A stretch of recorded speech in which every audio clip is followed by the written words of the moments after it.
we're going to continue our drawing. Once you have completed steps 1 through 11 and your drawing looks exactly like step 11 from the directions, follow the steps and continue to repeat them and make more roads and more buildings. You should have a minimum of 5 roads and 10 buildings. So what I'm drawing now in orange, and yours will be all in pencil, mine's in orange just so you can tell the difference. I'm drawing another road. Now this road is parallel to the first road that we drew. It only looks as if it's slanting back to the vanishing point because that's the way things should appear as they move away from us. So I'm going to draw another road going horizontal, and these roads horizontal are just going to be straight lines. Horizontal lines, even with the buildings, parallel to the roads, parallel to the buildings, parallel to the horizon line. Now I'm going to add a walkway to my building. A walkway should be drawn just like a road. It'll be a little bit smaller because it's a sidewalk instead of a road, but first it's going to go horizontal. Come from the door, and now it's going to turn. And when I turn it, I'm going to line it up to the vanishing point again, because any lines that go back into the distance should always go to that point.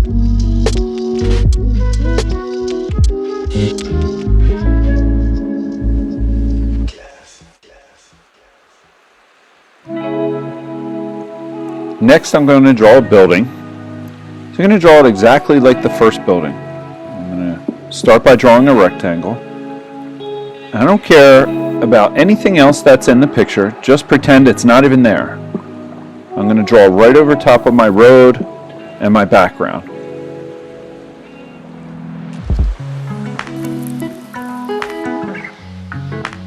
So this is called overlapping. My building overlaps the roads behind it. So whatever the building overlaps gets erased. The rest of the building follows the same rules.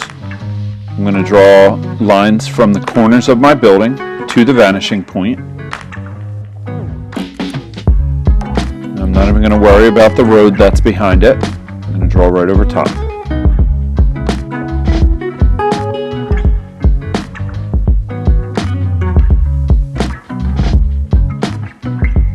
Finish the building with parallel lines, so I'm going to draw the top of the building, finish the whole thing off. And whatever is behind the building, whatever gets overlapped, gets erased. And then you can add details.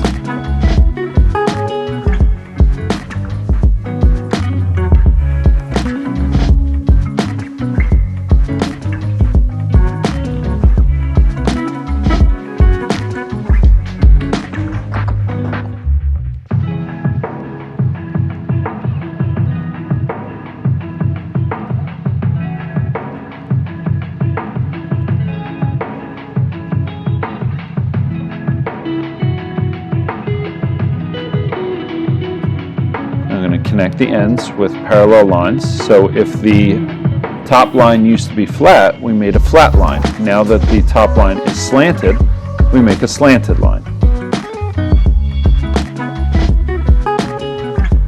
And now it looks as if the roof is pointy. So now I'm going to add some extra details to the roof. And what I'm doing is striping it. I'm making it look as if they're shingles. And since they're all vertical lines, they're all going to go to the vanishing. So they might not all be exactly parallel. They might change just slightly, but they should all be lining up to the vanishing. Alright, let's put another building over here in this big wide open area. I'm going to start it as if it's a regular building, and I'm going to give this one a pitched roof like a house as well. And you can see I didn't draw the part that kind of tucks behind that first building since it's overlapping. Alright, I'm going to finish off the building to make it look 3D. And I made this building a little extra long.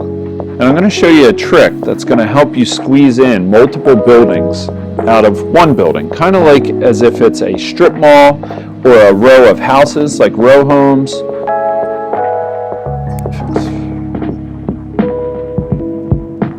Okay, so you see this front line here slanted and this back line here slanted, they're parallel. If I just make more lines, so I'm going to keep the ruler slanted and just add lines. And I'm going to divide that long roof into 3 sections.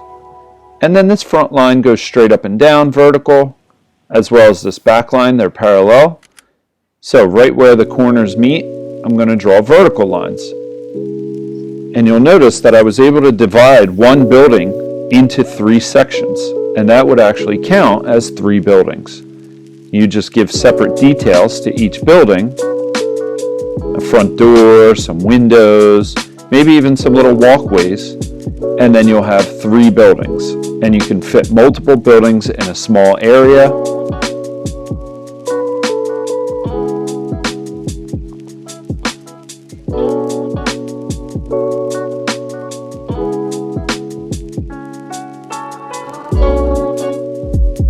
Okay, so from this point, you would just continue adding buildings, overlapping them, squeezing them in where you can, adding roads, pathways, walkways.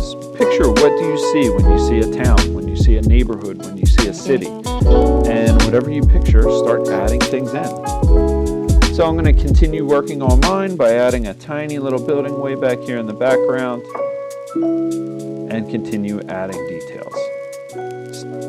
So continue working on the city on your own, and when we come back, we'll add more to it. Start getting a little bit more creative and having some